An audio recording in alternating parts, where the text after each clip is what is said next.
SR ഹലീജി കിച്ചണിലേക്ക് ഏവർക്കും സ്വാഗതം. ഞാൻ ഷെഫ് മുസൈഫ. ഇന്ന് ഞാൻ വന്നിട്ടുള്ളൊരു നമുക്കൊരു വെതിഞ്ചാൻ കണ്ടല്ലോ, എഗ് പ്ലാൻ ഒന്ന് ഫ്രൈ ആക്കി അതിനെ സോസാക്കണം എങ്ങനെയെന്നൊന്ന് നോക്കാനാണ്. അതെങ്ങനെയെന്നൊന്ന് നമുക്കൊന്ന് നോക്കാം.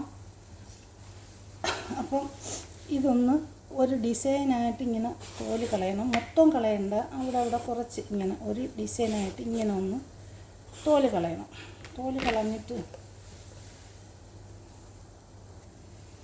ഇത് ഞാൻ തോല് കളഞ്ഞെടുത്തിട്ടുണ്ട്. ഇനി അടുത്ത് നമുക്ക് ഇതൊന്ന് കട്ട് ചെയ്യണം. അത് ഏകദേശം 1 ഇഞ്ച് വലിപ്പത്തിലെങ്കിലും കട്ട് ചെയ്യണം. എന്നാലേ ഫ്രൈ ആക്കുമ്പോൾ നല്ല ക്രിസ്പിയും നല്ല കാണാനും ഒരു മൊഞ്ചൊക്കെ ഉണ്ടാവുള്ളൂ. ചെറിയ പീസാക്കുമ്പം വെതിഞ്ഞാൻ ഫ്രൈ ചെയ്യുമ്പം വെറും അങ്ങ് ചെറുതായി പോകും. അതുകൊണ്ട് കുറച്ച് വലിയ പീസാക്കി കട്ട് ചെയ്യണം. ഇത് കണ്ടല്ലോ നിങ്ങൾ, ഇതേ സൈസ് കട്ടാക്കണം. പിന്നെ നിങ്ങൾക്ക് ചെറുതാണെങ്കിൽ ചെറിയ പീസ്, ഞാൻ ഇതേമാതിരി വലിയ പീസാക്കിയാണ് കട്ട് ചെയ്യുന്നത്. ഇതെല്ലാം നമുക്ക് കട്ട് ചെയ്തെടുത്തുകൊണ്ട് വരാം. ഞാനിതിവിടെ കട്ട് ചെയ്തെടുത്തിട്ടുണ്ട്. ഇനി അതിലോട്ട് കുറച്ച് ഉപ്പിടണം. ഒരു ആവശ്യത്തിന് ഉപ്പിട്ടിട്ട് ആവശ്യത്തിന് ഉപ്പിട്ടിട്ട് ഇതൊന്ന് റെസ്റ്റ് ചെയ്യാനായിട്ട് 10 മിനിറ്റ് മാറ്റി വയ്ക്കണം. അപ്പോഴത്തേക്ക് ഇത് ബെതിഞ്ചാനിലുള്ള വെള്ളം എല്ലാം ഫ്രൈ ആക്കുന്ന ടൈമിലോട്ട് ഇത് ഊറിയിറങ്ങും. ഉപ്പിട്ട് വയ്ക്കുമ്പം വെള്ളം എല്ലാം ഇതിന് ഊറിഞ്ഞ് പോകും. എന്നിട്ട് നമുക്കിതൊന്ന് ഫ്രൈ ആക്കാം. ഇത് 10 മിനിറ്റ് നമുക്കൊന്ന് റെസ്റ്റ് ചെയ്യാൻ മാറ്റി വയ്ക്കാം. നമ്മൾ കട്ട് ചെയ്ത് വെച്ച ബെതിഞ്ചാൻ ഇവിടെ തയ്യാറായിട്ടുണ്ട്. ഞാനൊരു അരിപ്പയിലോട്ട് ഊറ്റി വെച്ചിട്ടുണ്ട് കണ്ടല്ലോ. പിന്നെ ഒരു ചെമ്പിലോട്ട് നമുക്ക് എണ്ണ വെച്ചൊന്ന് ഗ്യാസ് ഒന്ന് ഓണാക്കാൻ വെക്കാം. ബിസ്മില്ല, ഗ്യാസ് ഓണാക്കിയിട്ടുണ്ട്. എണ്ണ ചൂടാവിട്ട് പിന്നെ ബട്ടർ ഇത് മിക്സാക്കാൻ വേണ്ടി മുക്കി പൊരിക്കാൻ വേണ്ടിയാണ് ഞാൻ ഇതേമാതിരിയുള്ള തമ്പൂറ ബട്ടർ മിക്സാണ് ഞാൻ എടുത്തിട്ടുള്ളത്. കണ്ടല്ലോ, ഇതാണ് ഞാൻ എടുത്തിട്ടുള്ളത്. ഇല്ലെന്നുണ്ടെങ്കിൽ നിങ്ങൾ കോൺഫ്ലവറും ഉപ്പും കുരുമുളക് പൊടിയും കൂടെ ചേർത്ത് ഇതിനകത്ത് ഒന്ന് ടിപ്പ് ചെയ്തിട്ട് പൊരിച്ചാൽ മതി. കോൺഫ്ലവർ നല്ലതാണ്, കുഴപ്പമില്ല. ഇത് കിട്ടിയില്ല എന്നുണ്ടെങ്കിൽ അങ്ങനെ ചെയ്താൽ മതി. ഇപ്പം നമുക്ക് ഇതിനകത്തോട്ടൊന്ന് ഇട്ട് മുക്കിയിട്ടാണ് പൊരിക്കേണ്ടിയുള്ള. കണ്ട, ബിസ്മില്ല, അതാണ്ട് ഇതേമാതിരി ഇതിനകത്തോട്ടൊന്ന് മുക്കിയിട്ടാണ് ഈ ബെതിഞ്ചാൻ നമ്മൾ പൊരിച്ചെടുക്കുന്നത്.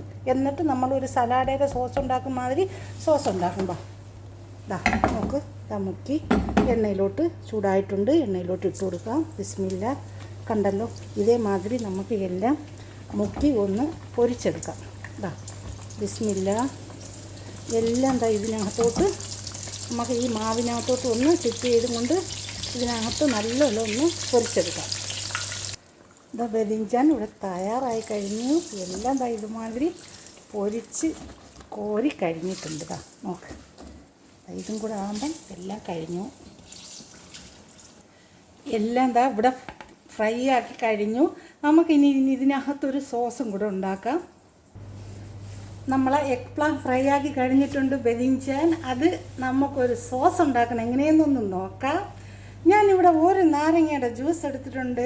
പിന്നെ ഞാൻ എടുത്തിട്ടുണ്ടെന്ന് പറഞ്ഞാൽ 2-3 ടീസ്പൂൺ ഒലിവ് ഓയിൽ എടുത്തിട്ടുണ്ട്. ഒരു കുറച്ച് 2 കരണ്ടി മല്ലിയില കുനുകുനാ ചോപ്പ് ചെയ്തെടുത്തതാണ്.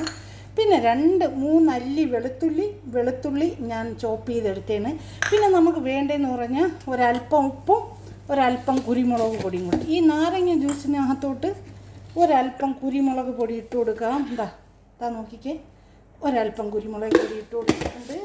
പിന്നെ ആവശ്യത്തിന് ഉപ്പൊക്കെ നിങ്ങൾ ആവശ്യത്തിനാണ്. ഇത് പൊളിയാണ് മക്കളെ, നിങ്ങളെല്ലാവരും തയ്യാറാക്കി നോക്കിക്കോളി. അതിനകത്ത് ഞാൻ ഉപ്പ് ഇട്ട് കൊടുത്ത് ബാക്കിയുള്ള ചേരുവകളെല്ലാം ഒലിവ് ഓയിൽ ഒഴിച്ചു കൊടുത്തു. മല്ലിയില, വെളുത്തുള്ളി, ഇതെല്ലാം കൂടി ഇട്ടൊന്ന് നല്ലോല കൊശ ഒന്ന് നമുക്കൊന്ന് മിക്സാക്കി എടുക്കാം. നോക്കിക്കാൻ നമ്മളെ ബെതിഞ്ചാൻ ഇവിടെ വാങ്ങിക്കൊണ്ടിരിക്കുന്നത് കണ്ടോക്കിയത്. നിങ്ങൾ കണ്ട മക്കളെ, എൻ്റെ കൈ നിങ്ങൾ കണ്ട, ഇതൊക്കെ ഗ്യാസിനകത്ത് കൊണ്ടിട്ട് ഞാൻ ഇതേമാതിരി കഷ്ടപ്പെടുന്നതാണ്. നിങ്ങൾ കണ്ടല്ലോ, എൻ്റെ ബന്നീനൊക്കെ കീറി പറഞ്ഞതാണ്. നിങ്ങൾ കണ്ടു നോക്കി സഹോദരങ്ങളെ, വല്ലാത്തൊരു കഷ്ടം തന്നെ കേട്ടോ. നിങ്ങളുടെ അടുത്ത് ഒരു സബ്സ്ക്രൈബ് അല്ലേ നമ്മൾ ചോദിക്കുന്നത്. കണ്ട, നിങ്ങൾ അത്രയും കഷ്ടപ്പെട്ടിട്ടാണ് നമ്മൾ പണിയെടുക്കുന്നത്. നിങ്ങൾ കണ്ടു നോക്കി കാണി എൻ്റെ കയ്യിൽ കിടക്കുന്ന ബന്നീനൊക്കെ ഏത് രൂപത്തിലാണെന്നുള്ളത് ഒന്ന് കണ്ടു നോക്കി സഹോദരങ്ങളെ. ഇത് സോസ് ഇവിടെ തയ്യാറായിട്ടുണ്ട്. നോക്കിക്കേ, നമുക്കിതൊന്ന് ഇതിനകത്തോട്ട് ഞാനൊരു ഗ്ലാസ് ബോൾ എടുത്തിട്ടുണ്ട്. അതിനകത്തോട്ടൊരു ബട്ടർ പേപ്പറും വെച്ചിട്ടുണ്ട്. അതിൻ്റെ സെൻറ്ററിൽ ഒരു ഗ്ലാസ് ബോൾ ഞാൻ വെച്ച് കൊടുക്കുന്നു. ബിസ്മില്ല.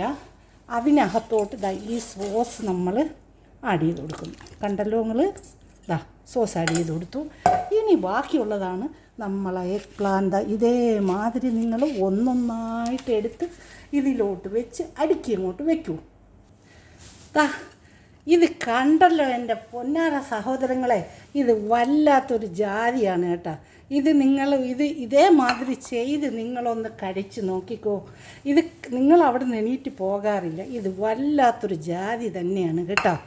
ഇത് നിങ്ങൾ കഴിച്ചിട്ട് നിങ്ങൾക്ക് ഇഷ്ടമായാൽ നിങ്ങളെ ഫാമിലികൾക്കും ഫ്രണ്ട്സിനും കൂടി ഷെയർ ചെയ്ത് കൊടുത്തിട്ട് എന്നെ നിങ്ങളൊന്ന് സപ്പോർട്ട് ചെയ്യണം, എന്നെ ഒന്ന് ഫോളോ ചെയ്യണം.